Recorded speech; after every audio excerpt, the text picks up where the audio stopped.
Hello there, and welcome to Thank the Maker, a podcast about heroes, princesses, scoundrels, hokey religions, ancient weapons, and all things Star Wars. I'm Adam Russell. And I'm Nick Gambarian. Mike is out for family reasons, to be a dad, to take care of things, because he's a good dad. But we are joined by our good friend of the podcast, friend of us as human beings, Kayte Sabicer. Welcome back, Kayte. Hello. Hey. Kayte, we just saw you. I feel like we just saw you mere days ago. Yeah, right. Seriously. We don't actually have to talk right now because we fulfilled our quota for the year. So. All right. That's it for the podcast. And yeah. Thanks for listening, everyone. Bye. So we got to hang a little bit in San Diego for Comic-Con and for Mos Eisley. How was San Diego Comic-Con for you overall? It was kind of glorious. I committed to the least amount of things this year and was able to have maximal fun with everyone. So it was really more a con about catching up with people, making new contacts, and just having fun. And I think that's the way to go. That's awesome. This year was the first time. This was our third for Mos Eisley, so my third time at San Diego Comic-Con. It was the first time that I actually walked around and really got to take any of it in. You know, my wife and I spent a little time. Last year, it was just like the last hour of, I guess, Sunday or whatever, Friday or Saturday, whatever. And the first year, because it was our first Mos Eisley, we were just stressed trying to pull it off. You were also late, right? Like you had travel issues. I remember that. Right. Yeah. Because I wasn't there, but I was dealing with. I was like in Pennsylvania looking up flights for you to get there on time. Yeah, there was a like every flight in the airport got shut down, and I was in I was coming off of tour to make it there, and it was chaos. So that first one was definitely not a hang at the con kind of situation. And so you it was didn't have an ID? Did I have an ID? It was something I just remember, like that was the first time I met Jill, and she was like, we had to figure out how to get him home. That was a different thing. That was on the way something. Maybe that was on the way home. I lost my ID in the airport. So I was like in there, but I didn't have my ID I guess at that point they were still checking them at the gate with the boarding pass or whatever. So I went through this whole process. They questioned me and made sure it was actually me. Yeah. So it was not ideal. I've had some weird travel experiences. But this one, it was more chill. And we were talking there about how this the first year that Tested did not come to San Diego at all to do anything? It's true. I was the only representative of Tested, and I didn't do anything for them, so I didn't really count. But yeah, Adam did not come. Norm did not come. There was no camera crew. There was no nothing. So it was just sort of me wandering around and being like, hi. It is, it's cool to show up and do things and be official and, especially getting into parties and panels and things where it's your job to be there. So that things get prioritized. You get put on lists and things, but then it's also work. 100%. Yeah. It is nice. If anybody's ever envied somebody, like Adam Savage, my boss, just know that like he does not ever enjoy the gift of anonymity, of being able to just walk a con floor and look at somebody's wares and make it from point A to point B uninterrupted. So I do cherish that ability. Yeah. We as people in bands, when we're on tour or we're around, occasionally we get recognized. And when we were in the heyday of our, early days of our bands, it was more. And just that little amount makes me think that being an actual famous person would be absolute hell. Yeah, I think I guess I daydream about that in a bad way, where I'm just like, it's such a good, nice level where like people do recognize you and they're nice. Because I guess what people probably ask you this too. It's like if you're doing an interview for Story or whatever, it's like, you got any like weirdo fans or whatever? And I'm always like, thankfully, very few.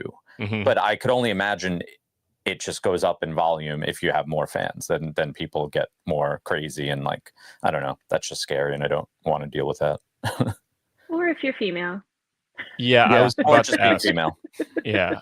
So, Kate, just this isn't exactly on topic, but I was going to ask, you being a maker and being associated with big famous companies and working on big famous things, and you've been on panels and you've been featured all over the place.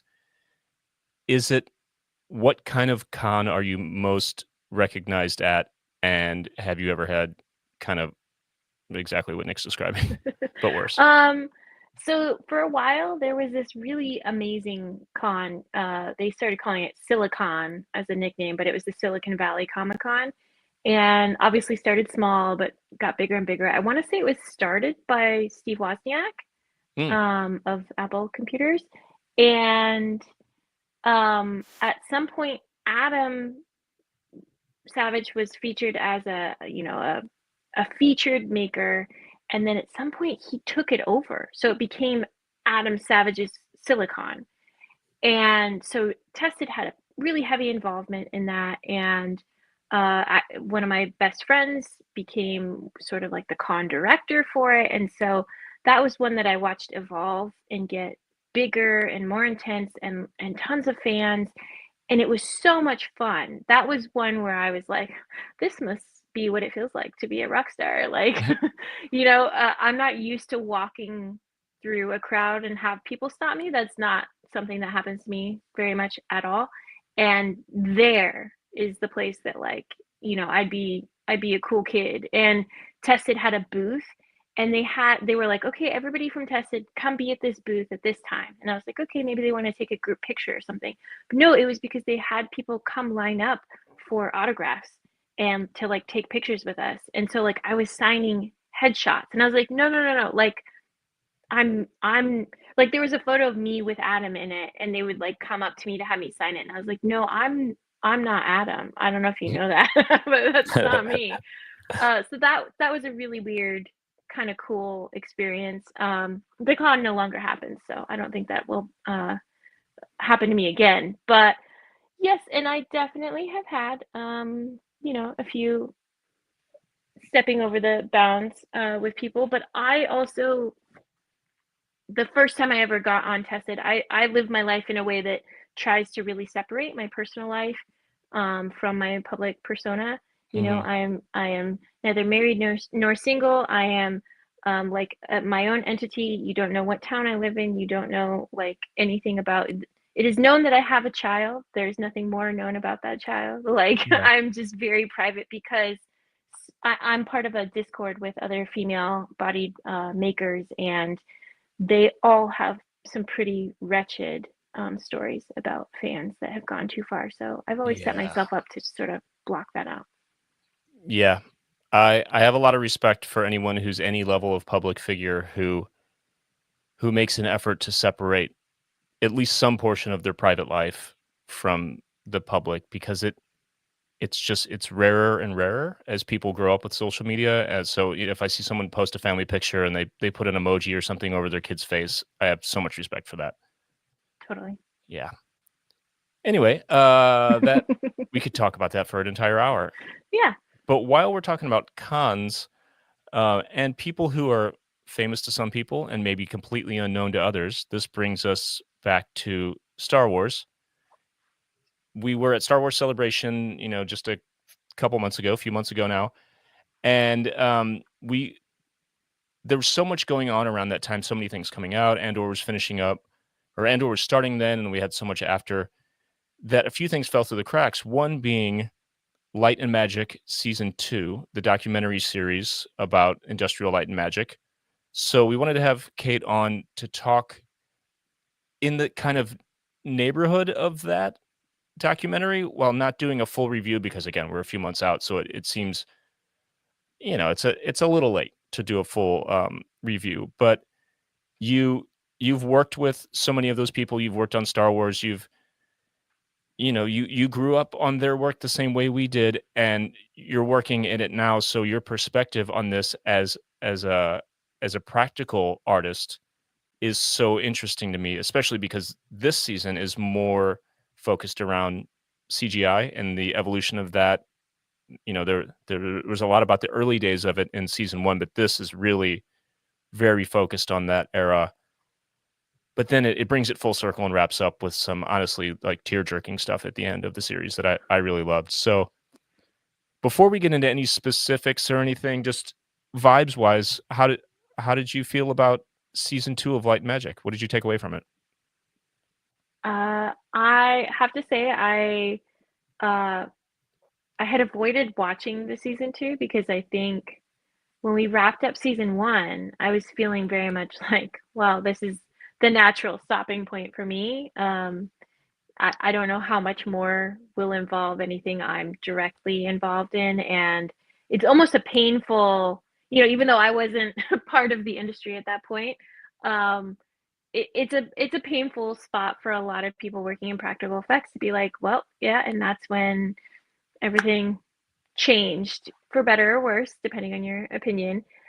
Um, but when I watched it, I was actually quite pleasantly surprised how much, well, people that I know were still involved. Obviously, the prequels still had quite a bit of practical effects, and that included things like my boss Adam Savage and a lot of the people I've met through him. Fawn Davis is featured in there, and I'm well acquainted with Fawn. And so that was really cool to see. I think it is helpful to see, maybe if you were a little bit bitter about the practical effects going away, to see some of the excitement around the digital side of it and why it was a big deal and why it was, a really great technical advancement and achievement, and how much it helped everybody that were pushing for it. So that was nice to see. Obviously, at the end, I was sobbing like a little baby, like anybody with a heart would be. Yeah. Yeah. Yeah, I mean, even John Knoll giving that kind of closing speech Yeah. at the Kerner building, you could hear his voice cracking and Yeah. choking up. It was emotional. Speaking of, I have to humble brag, when you took me to the tested offices to Adam's cave and got to hang there and see things and meet Norm and Adam and everything.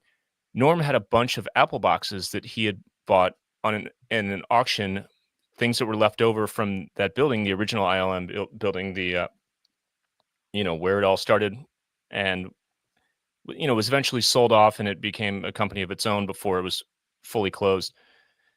Anyway, Norm kept a lot of the really good ones for himself, but then he bought enough that he felt like he could sell or share with people, acquaintances, friends, whatever. And I bought one from him, which is right over here. Nice. It's from Matt Works. I should grab it.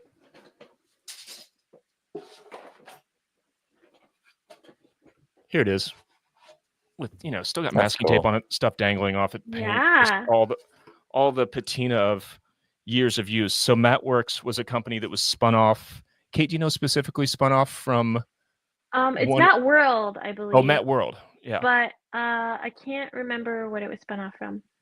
It was, like many of the VFX companies and special effects companies that were started by people who worked at ILM in the days. I feel like this was one of them, and Matt being for matte paintings and then digital matting. Yes.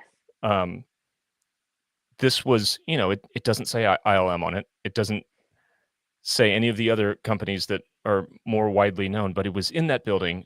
I mean, I just think about the stories that could be told, the people who stood on this, the things that were shot, even with just this sitting in the room. So yeah, the butts that sat on that for sure. Yeah, the farts that were farted on it. It well worth the $20 or whatever I paid Norm for it. That's a deal. Oh, yeah, that's great. I just did a quick search. I didn't realize that Craig Barron is one of the original founders of it. That makes a lot of sense. Well, I am so happy to have that here. So I know you mentioned crying, especially towards the end with Noel's speech and all that. I actually I started to cry during, I forget his name, but the guy who did Jar Jar and then was also in charge of like Yoda's fight scene with Dooku. And he was so nervous because of how Jar Jar went. Mm-hmm. And they played like, the best noise in the world, like theater audio of like a crowd going nuts in a theater. So Oh, I was like, responding to the Yoda. yeah, to Yoda, just same dude. being, I choked up. I was like, oh, it feels so good to cry in a happy way about Star Wars, and like I wasn't expecting it, so that's even better. I was like just sitting there being like, I like this documentary, almost in a sense of it, especially the first 2 episodes just seem like a prequels behind the scenes, more so than it necessarily was like ILM for me, like I knew where it was all going, like you guys were saying, like I know that it's moving towards digital and it's gonna kind of end in a weird place, but I did see those first 2 episodes as just like a prequels behind the scenes documentary, but that specifically I was like, oh, I'm crying. I love this is great. It was beautiful, and it was awesome. Also awesome to hear that story told again by Ahmed Best, who told a version of it on stage at Celebration. And I don't remember if it was the panel for the documentary. I guess it was. But that story was news to everyone. No one knew that he was involved in choreographing that fight, and um, how how Lucas, in classic George Lucas fashion, was like, "Yeah, you guys will figure it out." The script was something like, Yoda and Count Dooku face off or fight in it's something like something about defying description. Yeah, right? a fight that defies description. End of what sentence. a jerk to write that. What a jerk. It was pretty funny. He's it like, was you'll amazing. figure it out. You guys got it right. Yeah, just make it faster and more intense. But Kate, to your earlier point about seeing how many people were still involved and how the story carried on so much further, I know we talked about this on the first one, how essential Phil Tippett was, and how essential classic animators, practical artists on every level have been as we've moved into the digital age. And there's sort of been like an overcorrection and a dialing back and then a reintegration kind of thing. I feel like as visual effects artists have learned what you can and can't pull off completely from scratch in the computer, and where you need the expertise of the practical artists, because one, there's all this institutional knowledge that it's kind of like anything in the tech space, like the move fast and break things approach doesn't always work. Turns out if you break too many things, like just nothing works. Do you, as I'm thinking things like how to make textures and weathering and lifelike organic materials and things work physically. Have you ever worked with digital artists to help kind of like find what that balance is and understand it in pixels the way you understand it in physical space? I'll say this. I don't know if it's to the detriment of the studio or the artists or what, but I've yet to work on that specific aspect with anyone one-on-one. I would love to. I would absolutely love to. What I have done is for and don't don't hate me for this. I can't remember which Star Wars show it was, but ILM came to Tippett and said, we want you to make some concept scenes, like sets for us. And so Phil and I worked together and we made a whole, like maybe 6 different just tiny miniature sets as examples if we were going to be doing world building. Like they talked to Phil about, here's where it's going to be, here's what it's going to, feel like, and he just went for it. And so he and I, he was like, okay, you do these sets, I'll do these. And he would like tell me what he was thinking of, almost basically doing concept ideating that way. And when we finished, Doug Chang came, he looked through them. Like he did give us a few notes every now and then. We would make some changes, and he came back and he looked at them. And when we were finished, they came and scanned what we had done. And then they took our miniature concept models and turned them into digital models. And then they did some tweaks on them, but in essence, they were taking our, what it is we do and how we make things, and then turning it into, their process for now. I think they might have put some of those into the volume, to use as a set surround from there. But obviously at that point, none of that was physical anymore, but it was all based purely on a physical thing that we had made.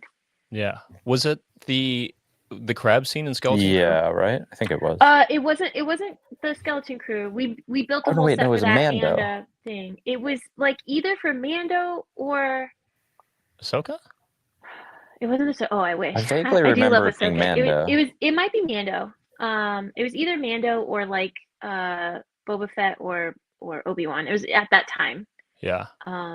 But yeah, it was something for that, and it was really satisfying to know that there was still value being seen in what it was we do. Obviously, for Phil's crazy brain, and like that they were like, well, he knows how to create a world, and we want to see what he would come up with. So that was pretty cool. But then also, it's just like, in essence, if you base something off of something that exists in real life, it's going to be rooted in realism, you know? Yeah. I maybe mixing memories here. Was it the landscape on Mandalore with kind of like the crystals coming out of the I think ground? being more metal and rusty. Am I wrong? We did a few different things. One was actually I have a concept art right here. I can show you. Sick. It's on my bulletin board. This was one that we did that I believe made it into some of the final pieces. Night I of don't know a if you Thousand can see Tears. that. Yeah. So that was one, and that was a large scale set that we did, and I believe that was used pretty much as is. But there were concepts for other settings. It was sort of like, okay, here we're gonna do like almost a tunnel in this sort of a world, and here we're gonna do this, and so it was like 6 different little miniscapes, and I have not caught up with all of the Star Wars TV shows. I will be honest about that. So I honestly don't know what show it was for and if they got used. Yeah. But it was a lot of fun doing it, and I got to cash some checks from ILM in the process. So that's not bad. I remember you describing something where there was like some translucency, and it reminds me of like the Mustafar set that they talked about, from episode 3. Exactly. And figuring out how to get the right material that light moves through the right way. Is it? Yeah, we did a really cool set.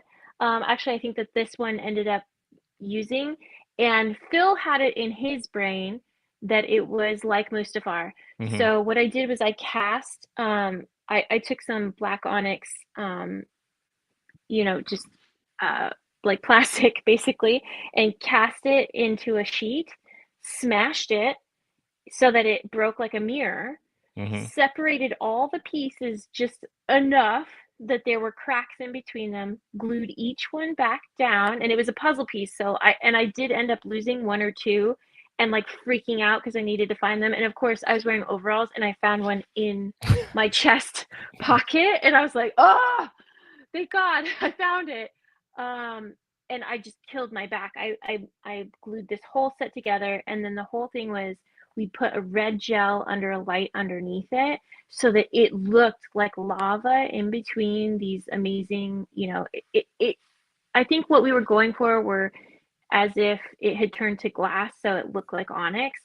And then of course, I think Doug Chang showed up and took one look at it and was like, this isn't Mustafar. This is, I think, Mandalore. And he's like, so it wouldn't be red, it would be green. Yeah. And it was like, I think we were so proud of how it looked because it looked sick. It looked so, so good. And he showed up and was like, that's not even in the right world. Like, oops. But it was an easy fix. That was Wrong. just a gel. But yeah, it was sort of like, but could it be red? Because this looks so good.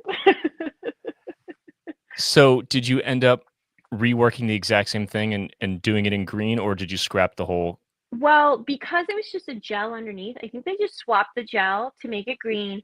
But we did have to change a lot on the surface, just in general. Like Phil would have a vision in his head and just go with it. And he'd get pretty far before someone would stop him and go, actually, we have something else in mind. We really need to do it the other way. So there was a lot of, 3 steps forward, 2 steps back on that job.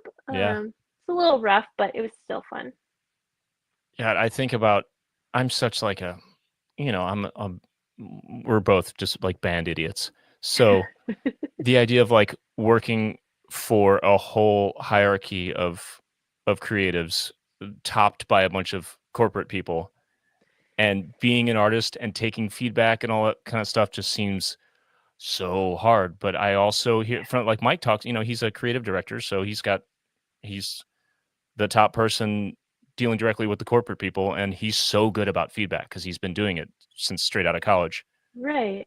That's got to be. And what's it like? Just give us your experience. I So it's mean, that sound. let's just say that I miss the days of working in visual effects miniatures where at the end of it you got to blow it up. Yeah. Because there's nothing like that kind of catharsis. Like here, when you work for so long, and especially like, I mean, I'll just say it with ILM, either they change their mind a lot or they haven't expressed their exact wishes clearly to begin with. There's a Right. lot of back and forth. There's a lot of, you get a lot of progress done and then you have to do it over again. And luckily it's for Star Wars. Yeah, how do Which you not keeps take that people, personally, you know? yeah, exactly, because that's the only way, because otherwise you're like, I hate this, I hate you, I hate everyone, I hate my job, I hate my life, I hate myself. Like, so it's really hard to keep going when you're like, did I just waste that whole chunk of my life? Yeah. But I mean, you probably do things because you're doing them right. So it also feels weird to get feedback that is clearly wrong or less artistic or whatever it is. Like you did things a certain way because you're like, this is the right way to do it. And this is thank what you. I'm an artist and this is what it should be. And then someone's like, actually. Yeah, I agree wholeheartedly. Yes. I always did them because they were right and because that's how it should have looked. Yeah, there's been a few jobs recently that are exactly that. And you're like, all right, you're paying me money, so I'll change it and make it wrong if you want. Right. But Yeah.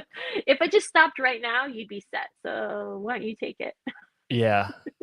There I'm sure there's some element as a practical artist, again, just being able to work on movies, doing things that all your heroes did. Yeah, There's just probably a certain element of, okay, well, at least I'm doing it. Like whatever you guys want, yeah. keep giving me jobs. Exactly. Well, and there's that time of like, literally, what else could I do for a living? Like, I can't complain about taking home a paycheck for doing the only possible thing I could do for a living. Yeah. So, Yeah. I you know, feel that way constantly.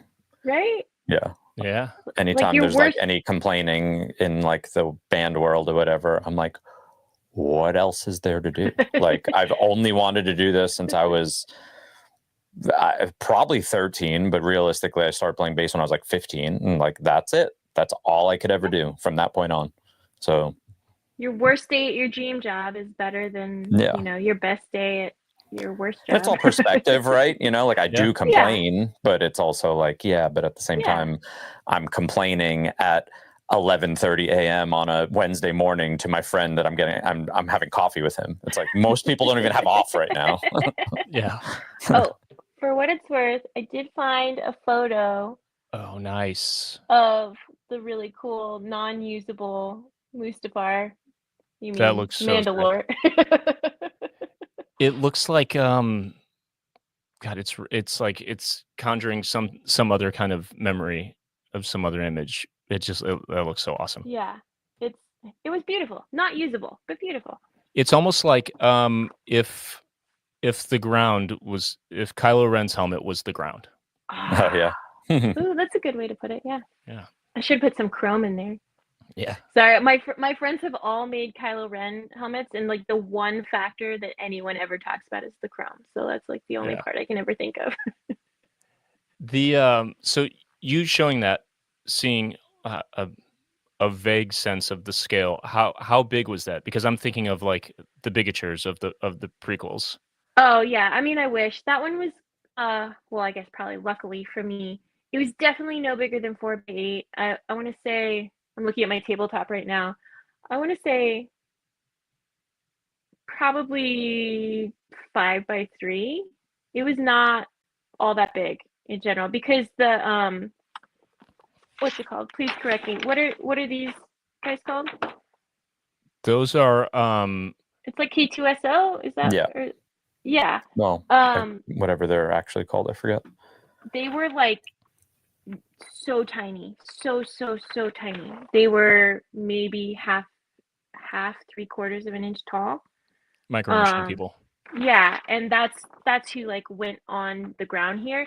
So much so that like when 3D printed at that scale, their crazy spindly legs, like their ankles were nothing. Like you couldn't put any pressure on them and they just snapped right off, which I had to dust them all with graphite and, just trying to be gentle enough that they didn't break every single time was pretty rough. I've seen those in person. Am I allowed to say that? Yeah. Because there's one. Yeah, you know exactly how small they are. I know exactly the size. Yeah. Thank you. That's amazing. KX Droids. Thank you, patrons. Oh. We're hosts of a Star Wars podcast. That's embarrassing. I'm 45 years old. I got no memory no more. We're out of capacity. I mean, I'm working on it. I didn't even know what show it was for. So, Are you told specifically what you're working on?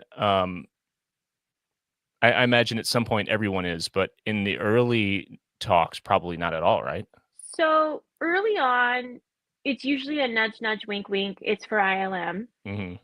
And then so that's when you're like, are you available? It's for them. Mm-hmm. And then once you're locked in and you sign your NDA, they tell you, but also maybe it's just Tippett. It's not reliable.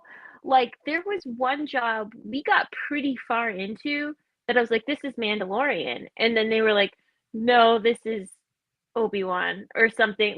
And I didn't even find out till it was released. Book of Boba Fett, I think, right? Yeah, I think it was Book of Boba Fett. Yeah, I think it was probably the Boomer Monk.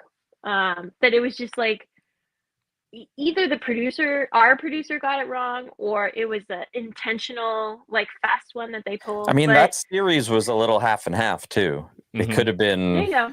Both are correct. Yeah. So yeah, there have been a few times when I'm like, I'm working on the Mandalorian. That's what I think, and it in fact is not. You were working on a Mandalorian. Yeah. They're tangentially connected somehow. If it's a movie, I usually know. Right. If it's a feature, if it's a show, they just, I don't know. I think a lot of people involved are like, whatever, it's just another one. Yeah. It's like, isn't it wild though? You think about, and this is relevant to the conversation that I would like to have for our bonus segment about what feels sometimes like the death of cinema, the movie-going experience. Like I just bought the AMC Movie Pass subscription thing. Nick, you have that as well? I do. It's great. Just got that, and I love seeing movies in theaters so much. Try to go as often as possible.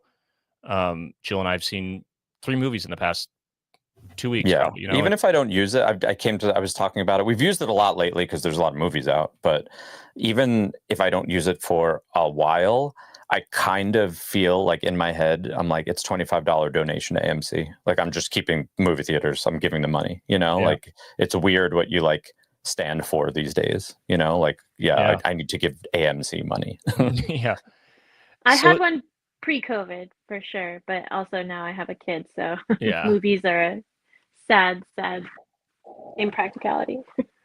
But it is really interesting to think about, while on one hand it feels like cinema is dying, on the other hand, the fact that someone can say, oh, it's just another one of those Disney Plus shows that like painters and model makers and like prop makers are getting to work on things that look cinematic top to bottom, varying in quality, just like every movie has ever varied in quality because of budget and time and whatever.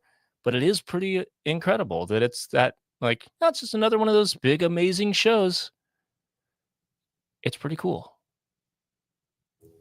Yeah. I mean, in general, I know we talked about it like a month or so ago, but like Foundation looks unbelievable, and like, I don't know necessarily what the budget is, and Apple's kind of a weird thing because I feel like Apple television shows exist for you to buy Apple hardware. I forgot where I just heard that. It was on another podcast. I think it was on SmartList. They were talking about it. I feel like they exist just so people think Apple's cool again. Yeah, and like they probably have, I mean, they have a ton of money, so it's like, yeah, give Foundation $150 million to do 8 episodes, 10 episodes, and it looks, you know, it looks great.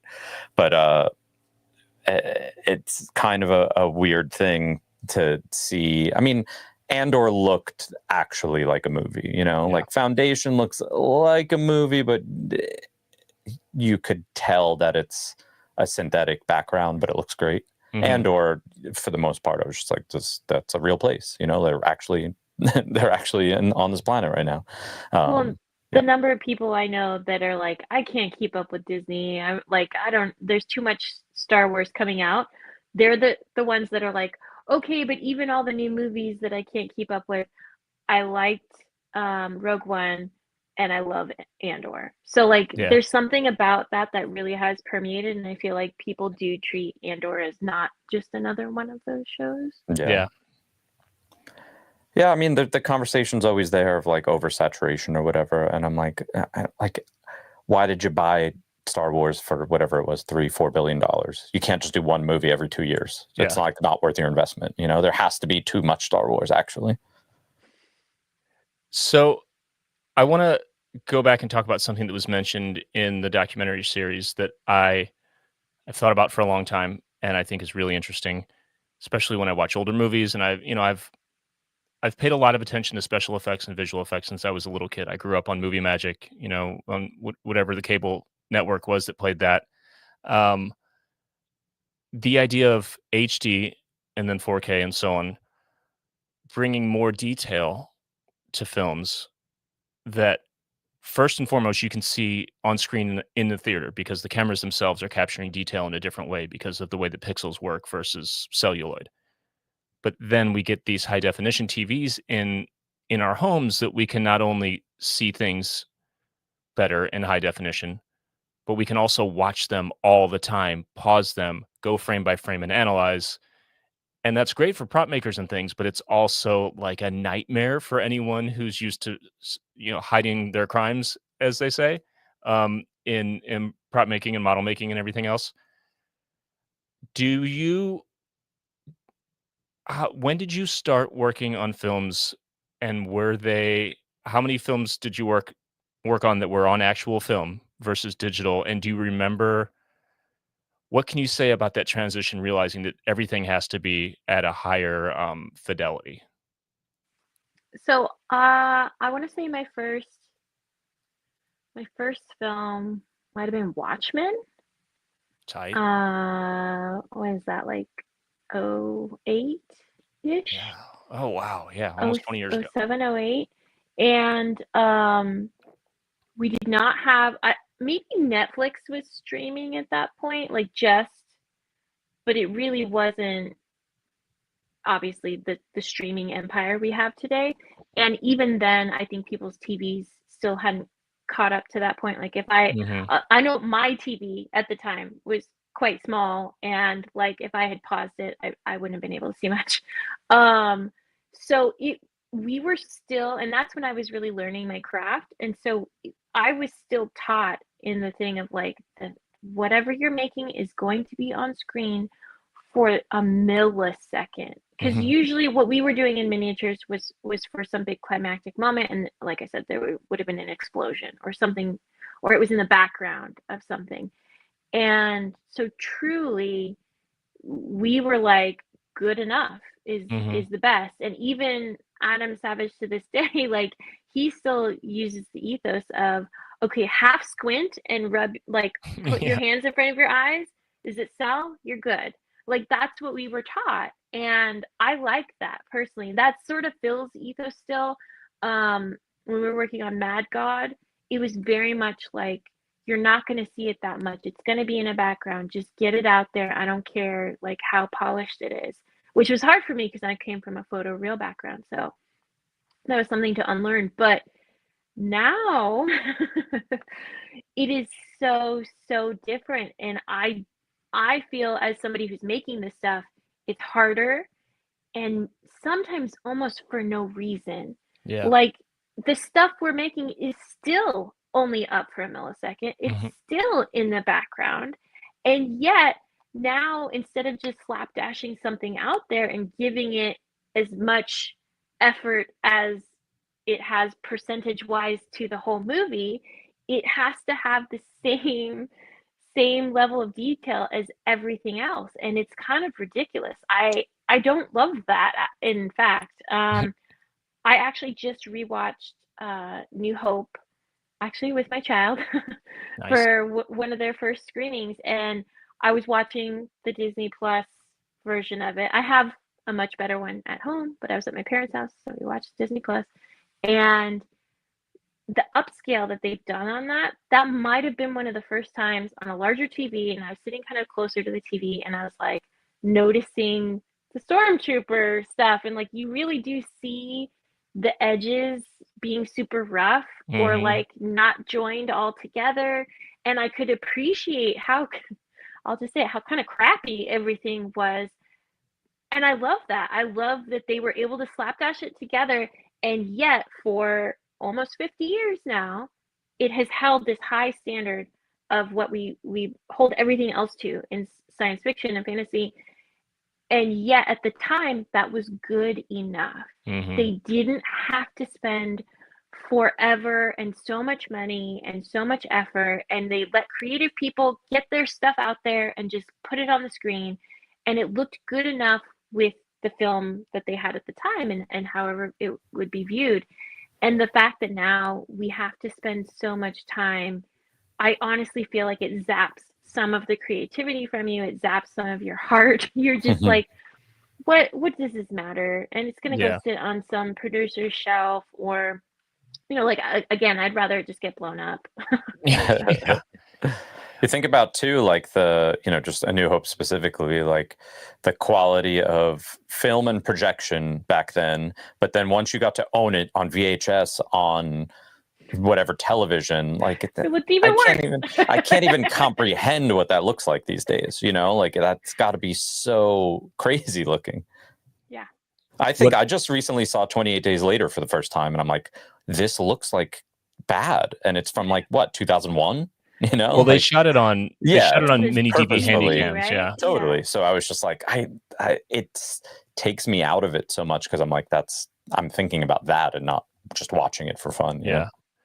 What's really interesting to me is there's a lot of philosophy in all of this.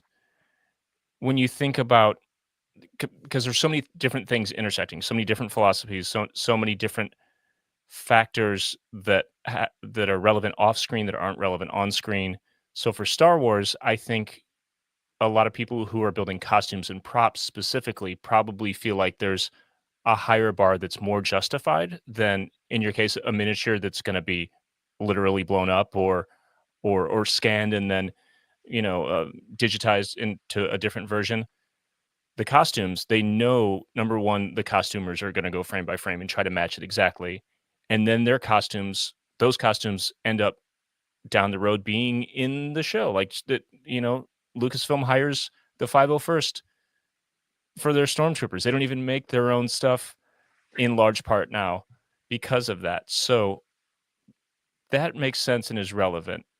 But then there's some stuff that I feel like some people might be excited about because, you know, you might be an obsessive compulsive type, but some people, to your point, like the character that comes from something being handmade and what did you say, slapdash? Yeah. That kind of approach, you know? And yeah, the character of seeing, you know, you look at, like, you go as far back as like The Wizard of Oz or something, and you see something that's a little janky and it makes you smile. Yeah. You know, so there are all these different kind of things, and then the philosophy of like something looking real versus looking cinematic. And I think a lot of people, once higher frame rates and gaming and higher resolution and higher refresh rate displays and things came Motion into the enhanced. equation. What's that? Motion enhancer. Yeah, all this crap. People have these like uninformed, weird, warped senses of what something should look like. Like, well, I just want it to look as real as possible. But what I always come back to is there's nothing about cinema or TV or movies that is real. It's surreal by definition. If it was all real, it would you would have to display everything on the screen in 1-to-1 scale. There would be no close-ups, there would be no wides, there would be nothing. You'd be standing there watching a play on a sidewalk, essentially. Yeah. And that's never how cinema has been. So to me, a higher frame rate or something, it's all subjective. Like it's 24 frames because that was the cheapest way to do it at the time before it started looking flickery. And that just became what we expected cinema to look like. So it is subjective and it is relative, but it's still it's a surreal thing. So again, to your point, just kind of giving yourself to the experience and the art and taking it for what it is as something that's meant to take you to a place, I think is just purer and more fun if you can let yourself do that. Yeah. One of the things I kind of bring up to my friends sometimes is, I mean, the prevalence of say like cosmetic surgery these days and the things we have to do to ourselves to be considered acceptable. Mhm. It really is the forgive me for being an old person, but it's like the Instagramification Mhm. of real life where think about even in the old days watching a movie star, right? They're glamorous, they're amazing. But if you were to see them in real life, they would look different than what they look like on screen. Nowadays, with our extremely high definition, technology and our huge screens and our ability to pause and zoom in, you can see every single pore and line on everyone's face, something I feel no need to see.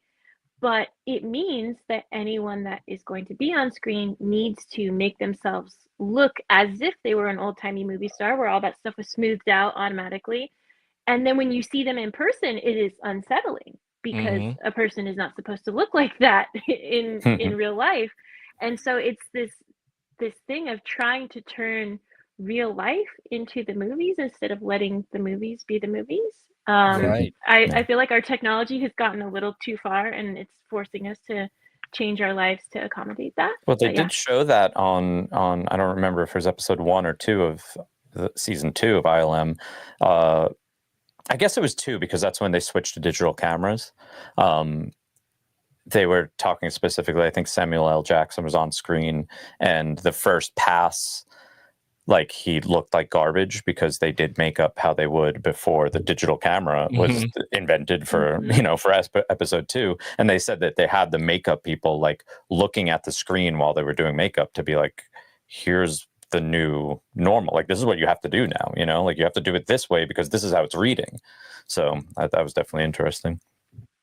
For Yeah, sure. it's so funny to see older TV and movies that are upscaled, and you can see the makeup. Like, you can physically see the makeup on everyone. I mean, think about this. This blew my mind when I was a kid. Like the original, like Adam West Batman, Mhm. when I think his name was Cesar Romero, was the Joker. Was that his name? Mhm. He had a mustache, and they just painted it white. And I watched that forever on Nickelodeon, like all this stuff.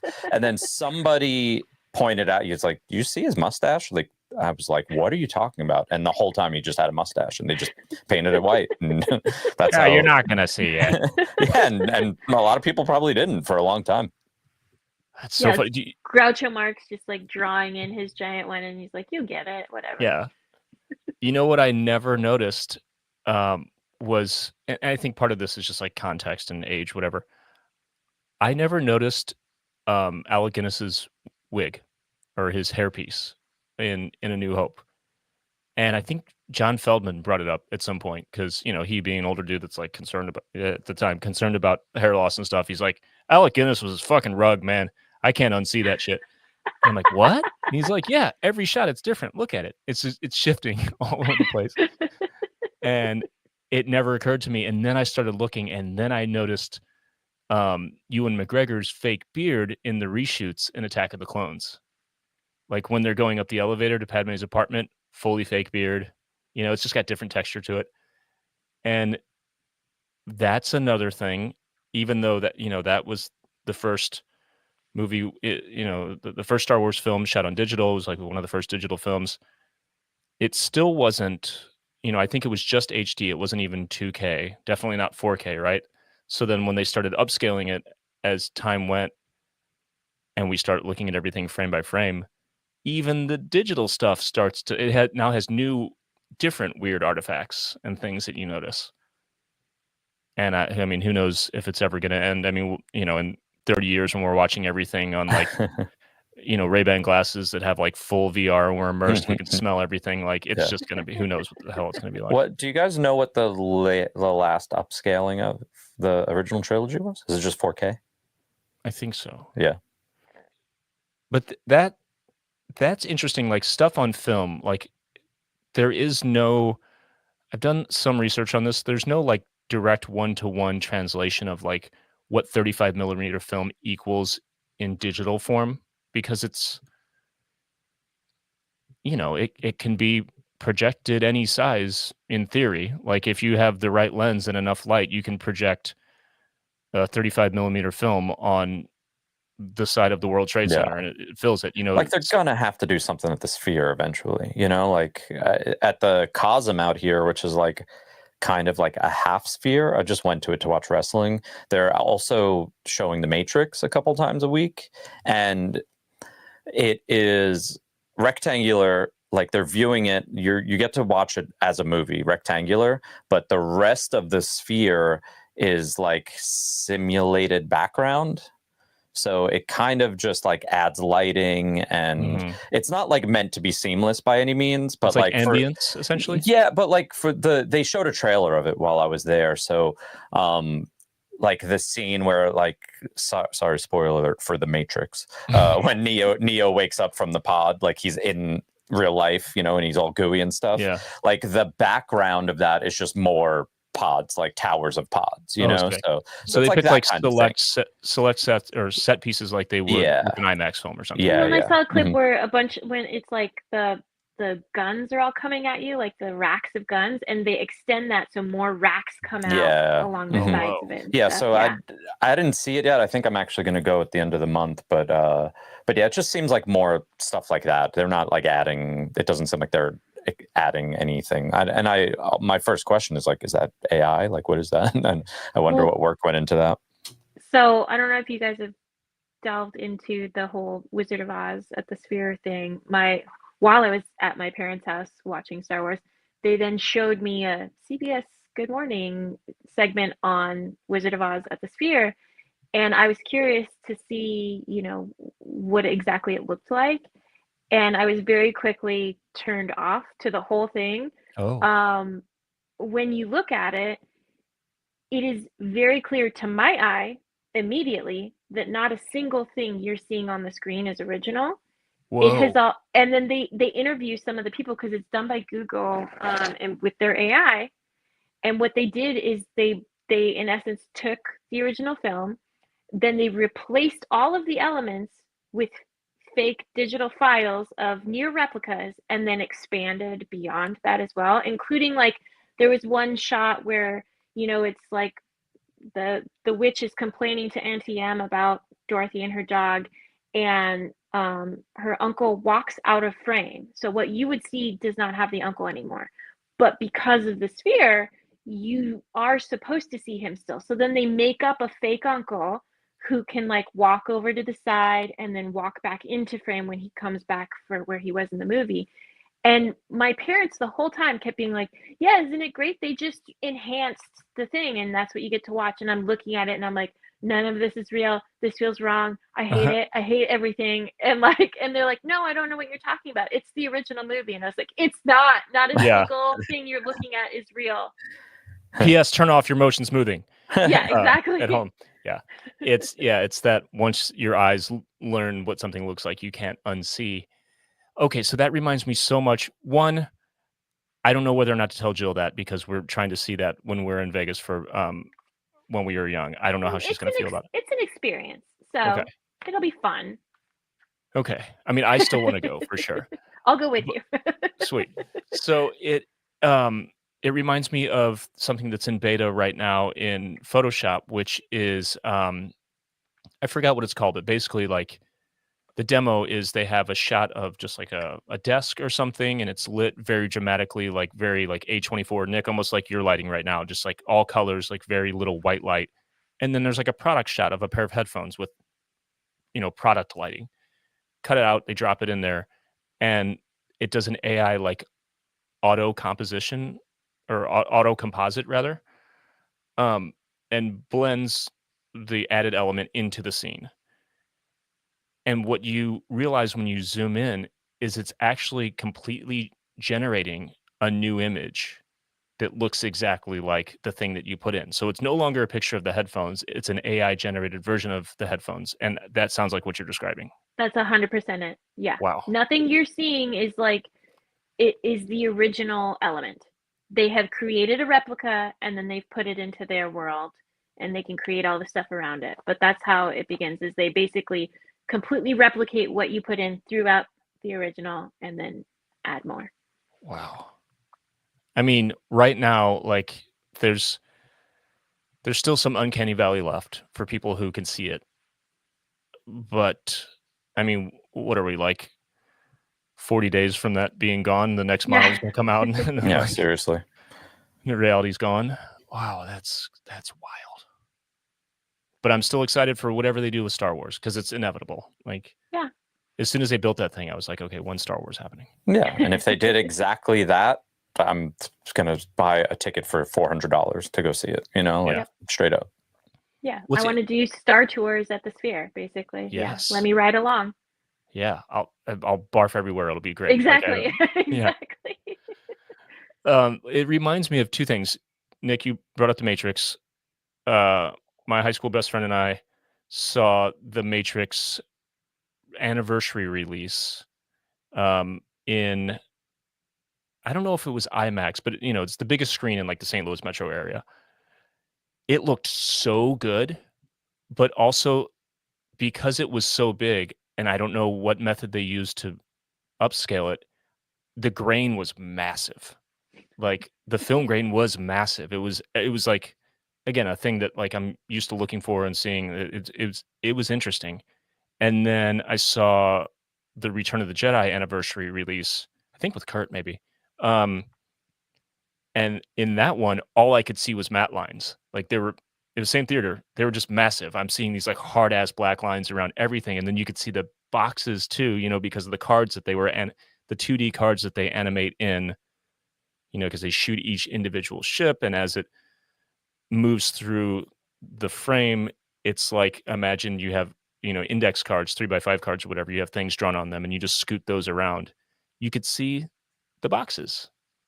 And it's fine. It gives it character, but it's also weird when you think about what it costs to do the 4 or 5 special editions that Lucas did, adding things, and how cheap it would be to have someone go just paint that stuff out digitally, but it was left. It's like it's a weird, like, what does that budget spreadsheet look like? And like, it's kind of weird. I mean, I'm just thinking about budgeting in general when it comes to all of this, because there was the argument of, I guess it's not an argument, but it became cheaper to do things digitally, over the course of the ILM documentary. And like, aren't movies pretty expensive these days? And they're all digital, Like how much money, like where does the $150 million, $200 million go to making the Avengers? And then you look at the credits and it's 2,000 digital artists. So I'm like, what's happening here? Like, one of my big arguments with, it's cheaper to do it digitally is that we've lost the ability to say, this is how something's going to be, and that's final. Yes. And so because people have like completely changed the way that they think, they will not accept anything anymore. And so even if it's exactly how they asked, there's always going to be, I need you to change this. I need you to do it again. And just knowing that there's infinite possibilities to keep changing. And at the end of the day, you're like, how long have we spent on this? So saying it's faster to do it digitally, that no longer applies. And how many people did you have to pay for how many change orders? And so, okay, it's no longer cheaper to do it that way. And then you say like, well, it looks better. And you're like, does it? Right. I mean, I'm biased, but does it? Yeah. So Nick, to directly answer your question, I feel like there's a, a version of an answer that I heard in an interview with I can't remember which recent oh, come on, brain. Um Monsters, the creator, New Jurassic Park Rebirth.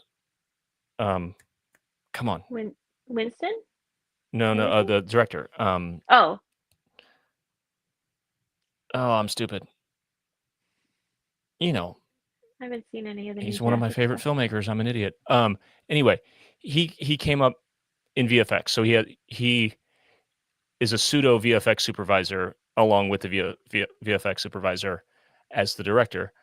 So his approach coming from a DIY kind of perspective is instead of building out everything in 3D, these massive worlds and characters and everything that you have to render, it takes Gareth Edwards, thank you, patrons. It takes all this, all these human hours and compute and all this kind of stuff. Instead, just shoot the movie and know what you want to see. Finish the edit and say, this is it. This is the movie. And then there are some shots where it's just straight up 2D art. It's like Photoshop. It's like moving Photoshop. Yes, there are 3D models and things, but you can do this like 3D, 2.5D, 2D kind of approach where some things are just like 2D elements moving back and forth in front of each other, South Park style. Some things are just a straight up, almost like digital matte painting in the background. And that's so much cheaper because you don't like front load it with endless possibilities that any executive at any level can put in a note just to say they put a note in. Yes. So, because there's plenty of that too. It's like, well, I'm thinking this, like, really, or you just want to talk? People got to earn their third yacht, Right. Yeah. Or their first, all the way up the chain. Yeah. Yeah, we've at Tippett we've had issues with directors that, at the end of the day, it just comes down to like, I don't think you know what you want. Mm-hmm. And it's almost like, you're gonna wait until you have your rough cut to then make some decisions on what should have been decided when you were filming it. Right. And Phil always says like that it's so different from how George would do it. George amassed his artists. He gave them a task. He knew exactly what he was shooting. He knew what he was making. He would give artists a job. And then when they brought back their piece, it would plug into the hole. And what you have is what you have. There's no like, we're going to keep remaking this movie 1,000 times until the very last minute and we release it. Right. It reminds me so much of digital recording, as musical recording as bands. Nick, I don't know if in the early days, did you ever record anything on tape in the early days? I don't remember. Or like at It least would have been a lot of analog gear where you were limited. Definitely and it wasn't more all plugins. analog gear, but I kind of remember Pro Tools always being around. But that doesn't necessarily mean it wasn't. I don't know that we. I don't know. But it would have been our second or third record. Yeah. Nothing after that, though. There's something really special and freeing about having guardrails and limitations. With something like Pro Tools, you can have any sound you can ever imagine. And sometimes that's helpful, but sometimes it's also like, what do they call it? The paradox of choice that becomes, I've heard someone else call it the tyranny of choice. Like you're just like, your artistic process is kind of like, it's diminished in a way when you can't just commit to a sound and say, these are the instruments we're using. These are the 4 amps. These are the 4 guitars and basses. These are the 2 mics that we're using for vocals. That's it. When you can make anything sound like anything, you just tinker until you've tinkered all the life out of something. And in the early days, it was tough because, when we're making a demo as a local band, it's like, which studio has the equipment.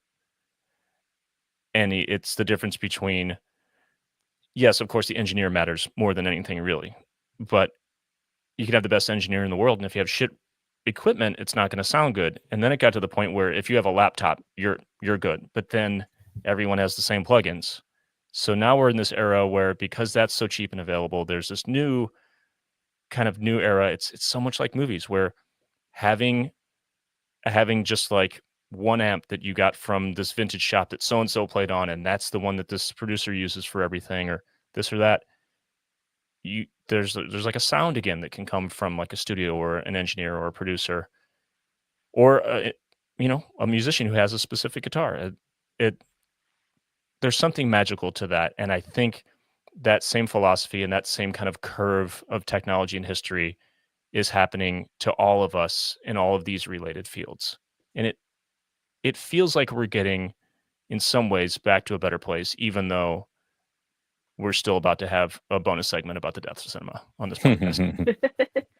I have a friend who is a screenwriter, and he got to work with Paul Feig, who was like his idol, right? And like he grew up just obsessed with Freaks and Geeks and just always wanted to be able to work with him. And it was definitely a case of like, don't meet your heroes, because he went from thinking like, oh, this guy, he was so scrappy and he would make these things that were so funny. But Paul Feig's process has evolved. So instead of you write a script, you film it as is, this story has an arc and you're going to have your funny parts and your lulls and your serious parts. Instead, now, I guess the way Paul Feig works is he goes to test audiences and he does a screening. And every time a joke doesn't land or it's too quiet for too long, they change the movie. They go and they have to add something else. They go and they reshoot. They add more things. They recut it so that it fits more of a formula of just like boom, boom, boom, boom. And you lose all of the nuances. You lose like the groove of the whole thing. And so when it's much like with the visual effects and with the high up studio execs, where it's like, if you are catering to try and maximize every single second, you aren't going to end up with like the full complete picture anymore. Yeah, you've got a 2-hour trailer at that point. Yeah, 100%. Yeah, and it's kind of like it snowballs out of control. Like, just to go back to what you're saying too, Adam, like we've always kind of been a little bit more of a raw rock band, and for the most part we hit a stride where it was like whatever the four of us can play are going to be, that's what's going to be on the record. And it still is that way. Things are changing a little bit. Earlier on we had a bunch of fake instruments because we thought that was like artsy or some shit, like, and whatever. But the one thing we come back to lately is like playlisting is everything now. It's like your song needs to be on playlists. It's basically like being on the radio again. So when it comes to having a more raw organic sound versus a super polished sound, everything on the playlists that we want to be on is super produced and polished. And if we put our raw and organic song in between two super loud polished songs, we automatically sound less good. And and the thing is, our whole last record, we went more polished and produced, and it all did well, So it's like, it kind of is just like, okay, it's not necessarily what we want the final product to sound like, but like we played the game a little bit and it worked. So yeah, I don't know. That's so relevant on every possible level. And like the mid 2000s with digital recordings and masterings becoming the absolute standard, like every digital master, if you look at the waveform, if you bring it up in, a DAW or something, all the dynamics of what a waveform looks like were essentially gone. It just looks like a bar, like every part is just maxed, limited to the absolute top, absolute zero clipping. And it's gotten better to some degree, but it's still, the loudness wars were a thing of like the mid early 2000s. Yeah, it's weird. It is very weird. But I did read an article the other day about artists starting to kind of push back against at least the song length thing. Everyone was trying to write, 2-minute and 45-second songs for TikTok because, you got to get right to the hook as soon as possible. That's what kids want to hear. And it needs to be needs to be not as many variations, on the hook as you go, because it's got to be clippable. Like you could just take a little bit and it's in your Instagram story, it's in your TikTok, whatever. People are starting to push back a little bit. Artists with longer songs. I mean, like the Chaperone album has some longer songs than expected. There's some other new stuff. So maybe we're seeing. Yeah, I mean, ultimately, it's all like ultimately people are realizing, and it's good to be like, not good, but it's easy to be like excited by the flashy new thing or whatever, but there's no substance to that. And I think people are like, okay, hold on a second. Yeah, you could be a band that has a 10-second chorus on TikTok and now you have 40 million followers and can't sell 200 tickets, and it's like, okay, what's going on here? Right. Yeah. Well, I feel like that ties in. I was going to say, there's a reason why there's a hunger for practical effects now, is that people are like, even if it's, you either have the people that are nostalgic of like, this looks like something from when I was a kid or what I used to like, or if it's, I've never seen anything like this because I'm younger and my whole life has been the digital smoothness, and this feels different. I think that just it evokes something from people. Well, the last thing I'll say before we wrap up and go to the bonus segment for patrons is, whether it's all practical effects, no CGI, like studios like to put out in their press releases now, even though it's bullshit. Like they'll go as far as to comp in backgrounds on behind the scenes footage that had a green screen just to convince audiences that there was no CG. That to me is as egregious as anything, because those CG artists are still artists. So whether it's digital or practical, these are all artists who work their asses off doing mostly thankless jobs in terms of like what the public thinks. Most people in the public think it's 100% the director who like is responsible for everything great in a movie. So have respect for artists on any type of artist doing anything, because art is art's valuable. None of us are getting paid. So come on. Yeah, it's valuable to consume it, but not valuable to produce it. And that's scary. Yeah. All right. Well, last thing I'll say, very last thing, merch. Thankthemakermerch.com. We haven't talked much about it. We have a new design or two. We updated some designs with some better shirts, better actual, like the blanks that the things are printed on. This Daughters of Ferrix shirt that I have on right now is one of my favorites. If you watch Andor, Thankthemakermerch.com. Check it out. Kate, thank you again for being here. It's great to hang with you, as always. Thanks so much for having me. I love it. Where should people go to find you on the internet? I mean, I have a website. It's just KayteSabicer.com, but probably if you want to see anything I'm up to, I post a bit on Instagram. So again, at Kayte Sabicer. Sweet. Everyone, thanks for watching. Thanks for listening. And until next time, may the force be with you.